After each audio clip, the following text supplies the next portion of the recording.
Today, we're leveraging the latest satellite imagery to assess the damage inflicted by U.S. bunker buster bombs, GBU-57, on Iran's underground nuclear program, the remaining number of Iran's ballistic missile launchers, and the tactics employed by the U.S. military in this large-scale airstrike campaign.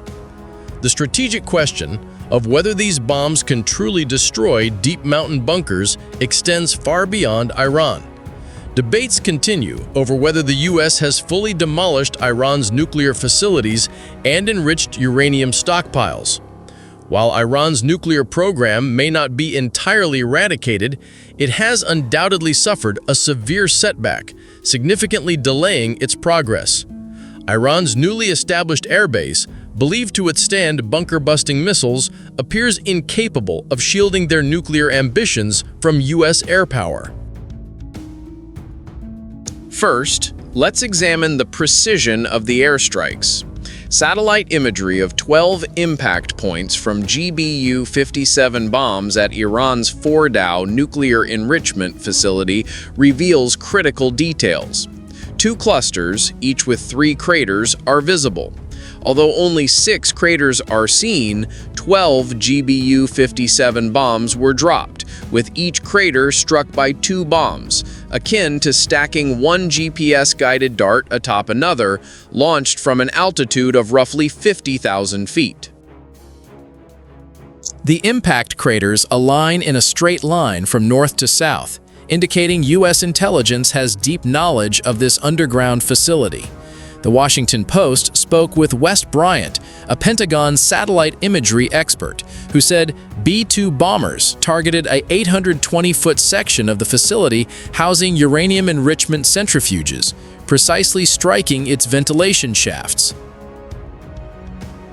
Iran's Fordow nuclear facility relies on these vulnerable ventilation shafts for 2 reasons: to draw in air and expel CO2, enabling human survival underground, and to dissipate the intense heat generated by centrifuge rooms, which, if unchecked, could damage equipment, much like a computer with a graphics card requiring multiple cooling fans.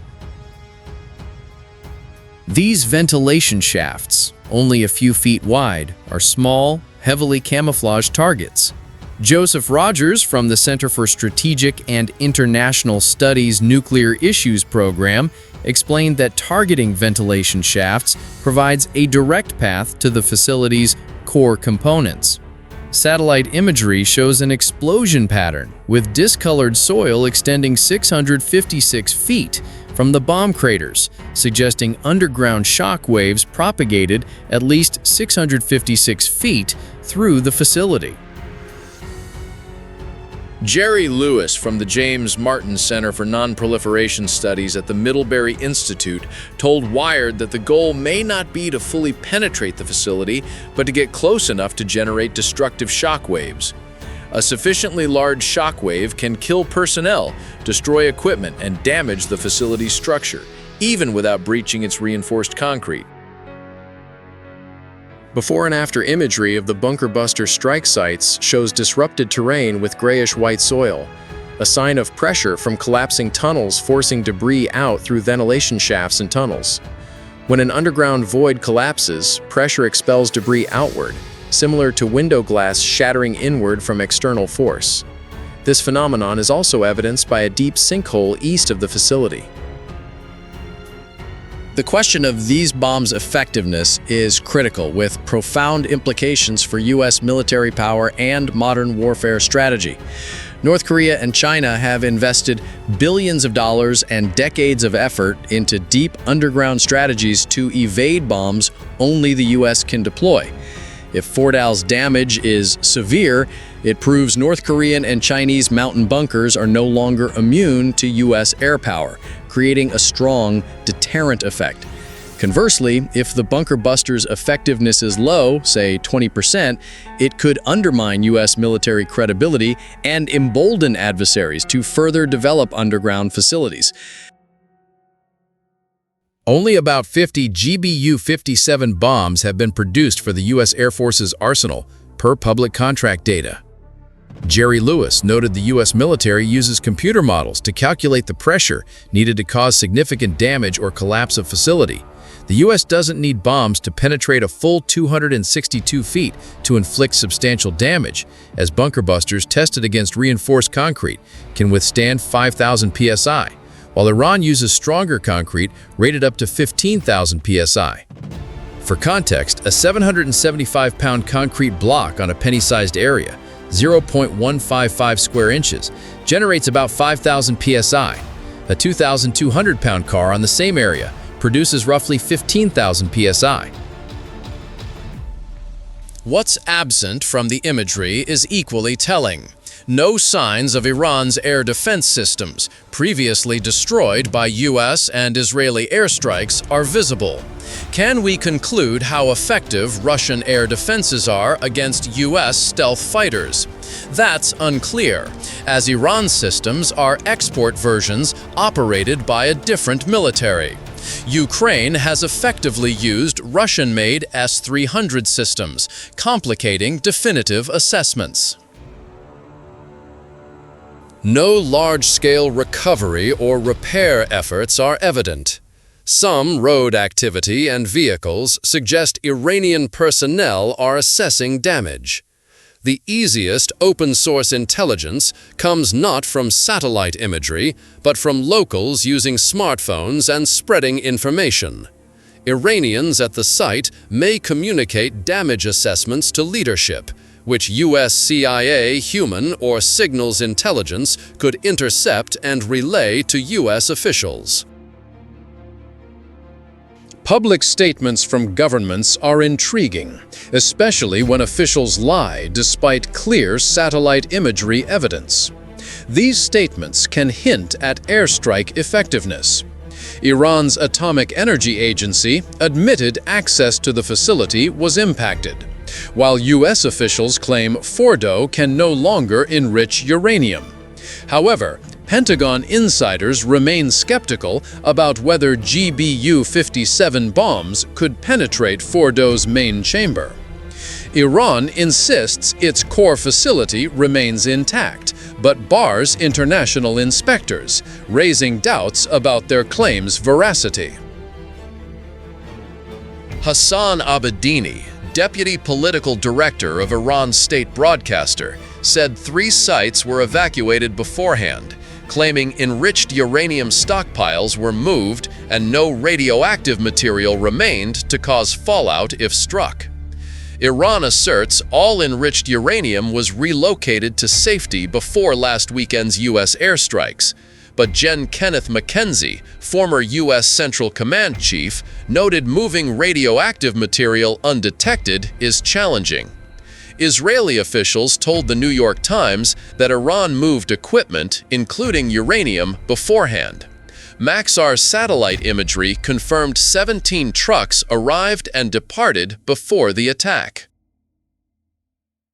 From 250 miles south, U.S. submarines launched a barrage of 30 Tomahawk cruise missiles at Iran's Esfahan nuclear facility to destroy remaining buildings and eliminate it entirely.